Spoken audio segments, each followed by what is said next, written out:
Swimming like a shark in a shrimp tank. Big fish, small pond in the shrimp tank. Welcome back, everybody. Had a great show today with Sean Ryan and 8-Bit Beard Company. Special guest here with Ryan McLeese today, which was exciting to have him on again. Second show, right? Second. Second show is a great one. Um, Sean, why don't you tell our listeners a little bit about the company, when you started it, where the idea came from, and your journey in the last 5 years? Yeah. Thanks for having me again, Phil. So we started in 2019 as this company, and we really wanted to slow down our life with our family and our kids. So we wanted something a little more flexible. So kind of started this on the side. We are a retro gaming inspired men's grooming company. So you'll see a lot of cool retro video game names and stuff on our website, 8-Bit Beard Co. I hand make everything, oils, the butters, all the products we carry. Also have a candle line. What else were you asking?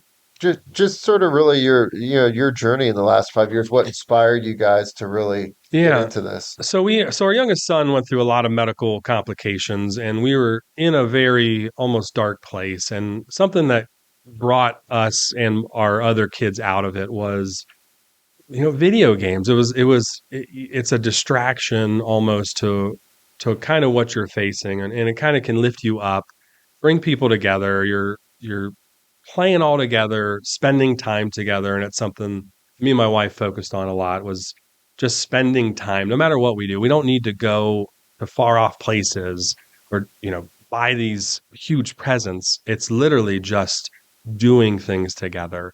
And that joy that I felt brought me back to when I was a kid growing up, and just how awesome it was to rip open that console or that game on Christmas or your birthday, spend hours playing it.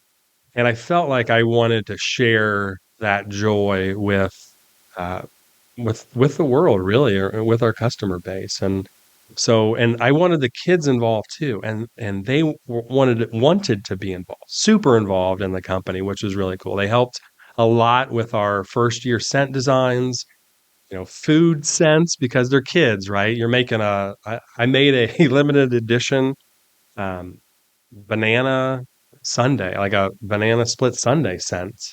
It's had the chocolate drizzle. You could smell the chocolate drizzle and the bananas and the ice cream. And, we had a bubblegum scent also, which was a lot of fun for the kids. So they are involved. They are involved now when we do markets and stuff. So it's a huge family event when we do things. Very cool. I'm excited to be here with Sean. We've got a history together of going through an MBA program and getting to know each other through that. I think one question, Sean, that I think is so important for entrepreneurs to understand and really be prepared for is, as you're building, it can become so easy to start comparing yourself to other people that have success. Talk about that trap and how to mentally prepare for it and stay just as far away as possible from that comparison trap. Yeah, so that's a really tough. That is really tough, because that comparison can sneak in almost on a daily basis. You want a group of people you want to surround yourself with a group of other entrepreneurs if you can. That start now, get it going. There's never going to be the perfect time to start your business. Start the business with your plan, but also realize that you are on your own journey, and everything you do is what you are supposed to be doing. To almost start that business, keep your blinders on, have those relationships and develop those relationships, but realize, like, this is your company, your path that you need to walk. Somebody might start a business and jump out way ahead of you, and that's fine. That's their journey and what they're doing, because you ultimately will have different goals as an entrepreneur from somebody that starts a similar business. And because you have to post on social media, I mean, that's where you're going to reach your audience. You see the successes of those other companies. People aren't going to post their failures there too much. So you're going to see all their successes, and it really, you want to be happy for them and show gratitude that they're making it on their journey, but you also have to realize that you are on your own path, your own journey, and focus on what you are doing with those blinders on, and it will succeed. You touched on it just a little bit with the start it now Yeah. mantra, and expand on that a little bit from the standpoint of, I think a lot of entrepreneurs, there could be some fear and hesitation. Sometimes people are all in, and how have you applied the start it now sort of mindset to what you've done? There's so many options out there to do whatever you want to do. And you really have to figure out what you really enjoy and then focus on that. So you're never going to have everything perfect. It's never going to be the perfect time to get married, the perfect time to have kids, the perfect time, to start school, to start a program, to start a business. There are no perfect times in life. So if you have that idea and that passion, you have that plan in place, you know, start working towards that goal on the nights and the weekends.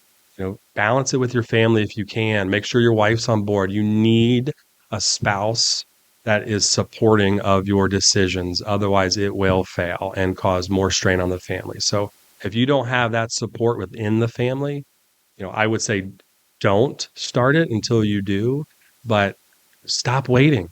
Get involved. Put your foot in. Let's go.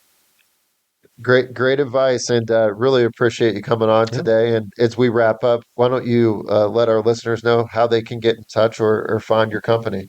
Yeah, so we have a website, 8bitbeardco.com. So the number 8, BIT, beardco.com. So you should recognize that old school gamers. The original Nintendo was an 8-bit system. So also on my shirt without the hyphen on our website. But we also have a YouTube channel, Instagram, Facebook. I think I still have a Twitter and maybe a TikTok, but I'm not very active on those anymore. So Instagram is going to be our main point of contact if you want to reach out to me. We also have a messaging service on our website that you can reach out also. Great. And for our listeners, if you want to listen to the show, you can find this YouTube short. But we are also on Spotify, iHeartRadio, Apple Podcast. So really hit the like button. You can find this anywhere pretty much. And we'll see you guys next week. Thanks, everybody. I've been